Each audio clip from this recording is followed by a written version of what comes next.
Shalom. Renungan hari ini, akar dari iri hati.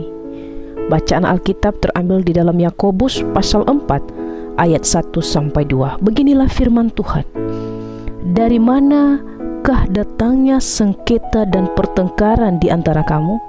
Bukankah datangnya dari hawa nafsumu yang saling berjuang di dalam tubuhmu?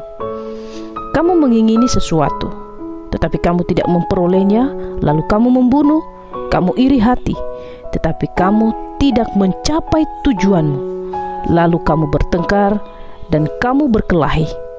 Kamu tidak memperoleh apa-apa karena kamu tidak berdoa.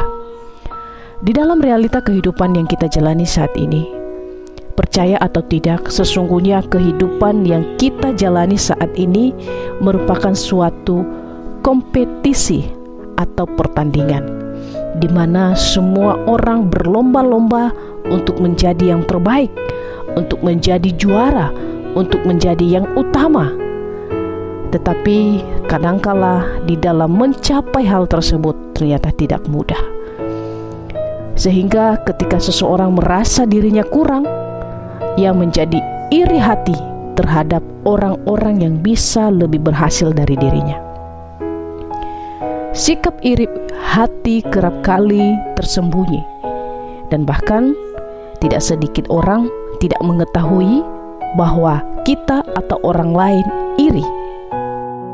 Secara psikologi menjelaskan bahwa setiap orang yang memiliki rasa iri hati di dalam dirinya, sesungguhnya itu adalah orang-orang yang merasa dirinya rendah dan seringkali mengalami kegagalan terus-menerus di dalam hidupnya.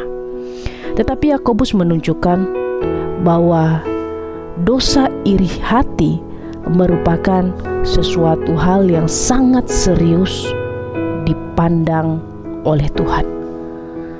Salah satu dampak dari dosa iri hati adalah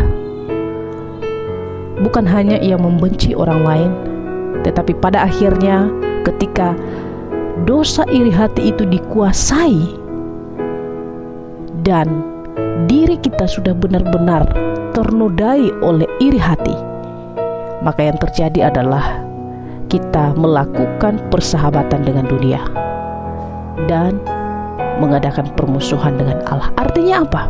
Ketika kita bersahabat dengan dunia, itu artinya kita tidak suka melakukan hal-hal yang baik.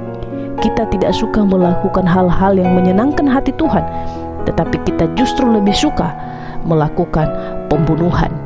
Kita lebih suka menyakiti hati sesama kita. Kita lebih suka mencuri. Akar dari iri hati sesungguhnya adalah, Yakobus mengatakan, semua itu terjadi karena kamu tidak berdoa. Atau mungkin kita berkata, saya sudah berdoa sama Tuhan. Lalu di mana letak kesalahan? Firman Tuhan mengatakan, coba cek kembali, apakah doa yang kamu sampaikan kepada Tuhan itu benar atau tidak? Karena sesungguhnya doa orang benar adalah doa yang bukan hanya meminta kepada Tuhan, tetapi doa yang juga mengucap syukur kepada Tuhan dan mengandalkan apa yang menjadi kehendak Tuhan terjadi dalam hidup. Bukan memaksakan apa yang mau kita inginkan. Karena ketika kita memaksa Tuhan, maka akan muncul di dalam diri kita begitu banyak rasa-rasa ketidaksukaan dengan Tuhan, dan pada akhirnya kita berdosa. Iri hati membutakan setiap kita, baik orang yang tidak percaya Tuhan maupun orang yang percaya Tuhan, terhadap anugerah Tuhan. Iri hati akan dipenuhi dengan amarah sehingga kita kehilangan sukacita di dalam hidup kita.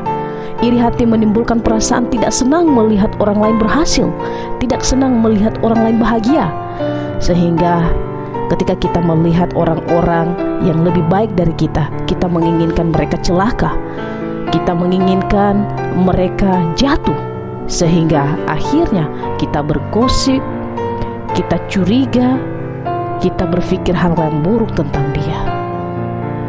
Oleh karena itu, biarlah firman Tuhan ini mengingatkan kita sebagai orang percaya, berhati-hatilah dengan dosa iri hati, karena itu sangat-sangat mengerikan. Iri hati bukan hanya merugikan kita, tetapi juga merugikan orang di sekitar kita. Dan terlebih, iri hati membuat hubungan relasi kita dengan Tuhan akan semakin jauh, dan bahkan mungkin kita meninggalkan Tuhan. Marilah kita datang kepada Allah untuk terus menjadi serupa dengan Dia.